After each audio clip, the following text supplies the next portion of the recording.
Welcome to another episode of Morning Meds, FamilyFamily.com's devotional spotter for males to meditate on Yahweh's word for good success. And good success is defined as Joshua 1 verse 8, where this book of the law shall not depart from your mouth, but you shall meditate on it day and night, so that you may be careful to do according to all that is written in it. But then you'll make your way prosperous, and then you'll have good success. So we're not just after success according to the world standards, but good success according to the Tanakh or the Hebrew Old Testament. And that is where we follow this book of the law, not a law that we make up. So we have to explore this book of the law, and we know that based on our Christian faith, that the law is complete in love, and we understand that the law leads us to Jesus of Nazareth, which is John 5:39. Search the scriptures, for in them you think you have life, and they speak of me, is the words that the carpenter of Nazareth said. And we believe these words based on the evidence that's given in the New Testament, as well as the Old Testament that points to him. Today we are being encouraged to stand firm. Stand firm. And that's the title, and the general topic is on boldness. We're looking at this from Ephesians 6 verse 14 to 18. Ephesians 6 verse 14 to 18. Yesterday, we looked at some attributes of the unshakable man, the unshakable man, the man that is not moved by the situations of life, or the situations in which he finds himself. We know life is defined by Jesus. According to John 14, I am the way, the truth, and the life. So here we understand how can we be people who are never moved while everything else around us is moving. And we looked at Psalm 15, and we looked at 10 attributes of the unshakable human, unshakable man.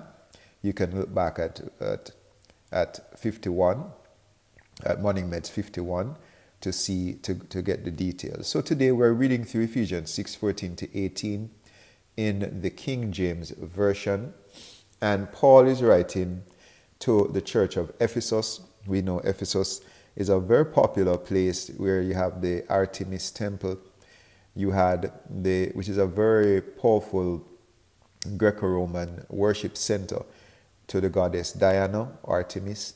And we know that this is a place where you are being pulled in many directions in terms of your faith, in terms of philosophy. And here Paul is encouraging, I believe the person who is the pastor here is Timothy, in this church in Ephesus, a Greco-Roman town or city. And we know that it's under the strong spiritual influence of the worshippers of Diana. And you can do a little research on Artemis, the temple there, what it means.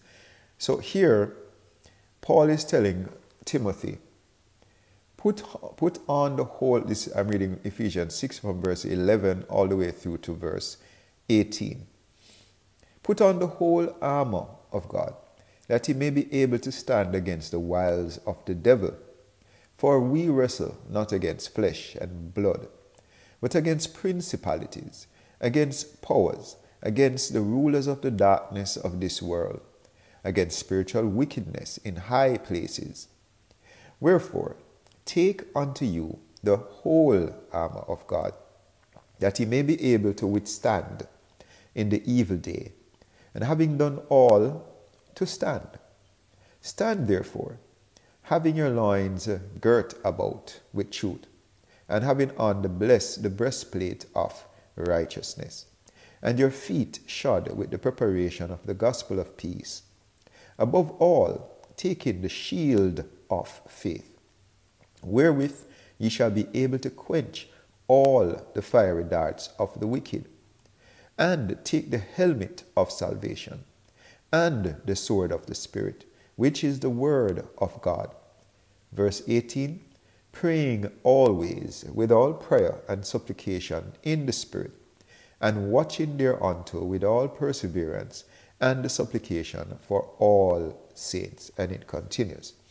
So the point here is that as martyrs, we as males who believe in Jesus of Nazareth, the carpenter, We are people that are fully equipped with the salvation mindset. Notice salvation is seen as a helmet covers our head. Head is our CPU, or central processing unit, where we make our choices from. So our mindset is based on salvation. We are salvaged. We are rescued. We are no longer the fallen element of mortality. We are now restored creation. So we think in a restored way. We think in a way where we are no longer in the junkyard of sin. We are now people who represent the image of Yahweh in a complete way. We are able to be complete love again. We are no longer people who are shaky. You can't depend on us. We love today, don't love tomorrow. Or we might have a twisted version of love. That's the unsaved mindset. That's the mindset that does not have on the helmet of salvation. We now have a mind, a way of thinking that is the way that God thinks. We think the thoughts of Yahweh. We're not saying we're Yahweh, but we are his imagers. We represent him to the world through our thought process. So the helmet of salvation represents a new way of thinking, represents a way of thinking that is impervious to sin. This salvation helmet cannot be invaded by sin. We have to remove the helmet for sin to invade our minds. We have on the faith shield. So Paul goes through each element. He's telling, first of all, he tells Timothy, which I believe is a pastor here. He's a young pastor. He's a protege of Paul. And we know Paul is someone who is coming out of based on our understanding, a heavy Pharisaical mindset. The Pharisees, we respect the Pharisees. We have the Word of God in terms of literature, heavily based on these people withstanding the pressures of Antiochus IV, the persecution that the Jews went through, particularly the Maccabean rebellion, as it is called. And these people stood up against tremendous persecution and held firm to their belief in Judaism. We now know that Paul was led to a decision point where he comes face to face with Jesus. His mindset now has to change. He has an experience with Jesus that causes him to understand, hey, my mind is not sound. Even with the best intent, I am not safe with my old mindset. I need to put this helmet of salvation on, which is this word, which is the mind of Christ. Philippians 2, Paul goes into a little more about the mind of Christ in Philippians 2, if you're so interested. But the point we're making is that Paul is telling Timothy that this is how you stand firm. You have to first understand that you're behind enemy lines, and the enemy is not an enemy that you can see. Your family, your friends, your colleagues represent the tip of an iceberg, if you call it that.